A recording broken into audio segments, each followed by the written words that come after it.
Now in the Doc Zone, it's something many of us think will never happen, but what if you got hurt at work? What would you do? Who would you turn to? Dr. Stephen Kassman and James Davidson from Ortho, Arizona join us to discuss the ins and outs of workers' comp. Dr. Davidson, let's start with talking about what are some of the injuries that you see with workers that come to your office? Most commonly we see things like a knee sprain or an ankle sprain. Shoulder injuries are also common. I think for my practice it would be knee and shoulder injuries, certainly torn cartilages or torn meniscus in the knee, and rotator cuff injuries or torn rotator cuff in the shoulder would be very common. So what, Dr. Kassman, would be some of the questions you get when injured workers come into you?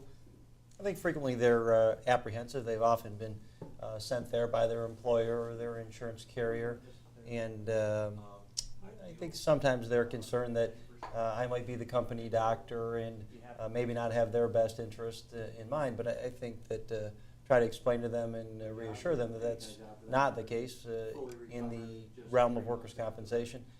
Really the doctor, the patient, the insurance company, and the employer are all in this together, and the goal is to get the patient well and back to work as quickly, safely, and effectively as possible, because the goal for the patient and everyone else is to get back to regular duty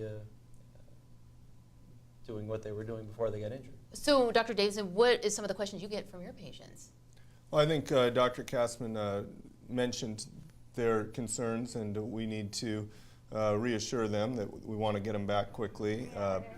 It's very similar to a sports injury, so an injured athlete wants to get back and play his sport as quickly as he can.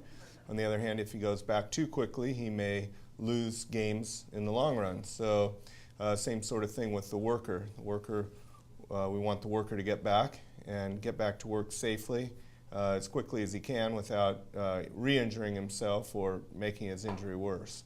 There's a whole process that's involved. What is that? Correct.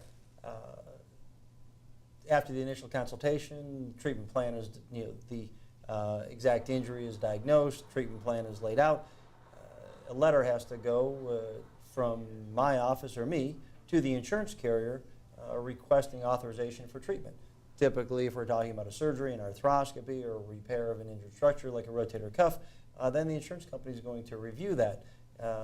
Certainly, me, my staff, we're going to do our best to facilitate that process, but there is a review that goes on by a third party, the insurance carrier. I assume that happens in your office also, Jamie.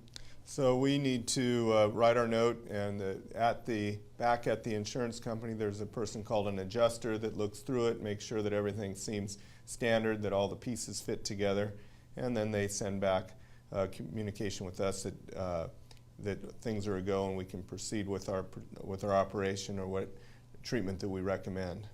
Because we don't want anybody to be frustrated in this process. Correct. We certainly encourage communication with our office, and we try to keep the patient in the loop through my surgical scheduler. But yes, there is a process that needs to be gone through. And I think the insurance carrier is not trying to deny treatment. They're trying to ensure that the patient is indeed getting good treatment, and what I'm recommending seems to be appropriate given the data that's available. That calls to mind, Dr. Kassman and I both mentioned surgery.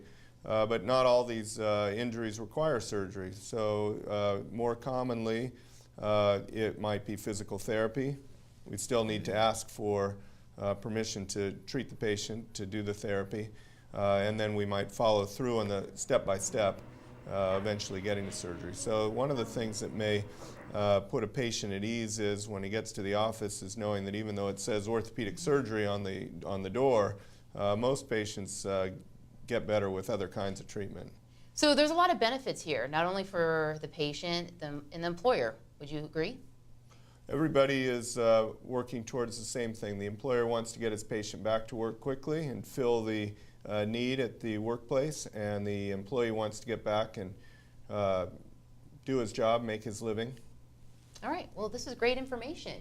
I'd like to thank the doctors from Ortho, Arizona for being with us in the Doc Zone.